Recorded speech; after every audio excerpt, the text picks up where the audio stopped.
વડોદરા જિલ્લાના કરજણ ખાતે પ્રોહિબિશનના વિવિધ ગુનાઓમાં જપ્ત કરવામાં આવેલા વિદેશી શરાબના જથ્થાનો કાયદેસરની પ્રક્રિયા હેઠળ નાશ કરવામાં આવ્યો હતો. કરજણ અને વલણ પોલીસ પથક દ્વારા જપ્ત કરાયેલા અંદાજે 1.23 કરોડની કિંમતના વિદેશી દારૂ પર રોલર ફેરવીને તેનો ખાત્મો કરવામાં આવ્યો હતો. આ કાર્યવાહી ઉચ્ચ અધિકારીઓની હાજરીમાં કરવામાં આવી હતી.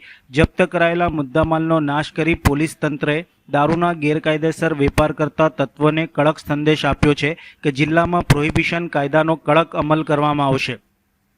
કાર્યવાહી દરમિયાન પોલીસ અધિકારીઓ તથા સંબંધિત વિભાગના કર્મચારીઓ હાજર રહ્યા હતા. કરોડો રૂપિયાના દારૂના જથ્થાનો નાશ થતાં દારૂના ધંધા સાથે સંકળાયેલા તત્વોમાં ફફડાટ વ્યાપી જવા પામ્યો હતો.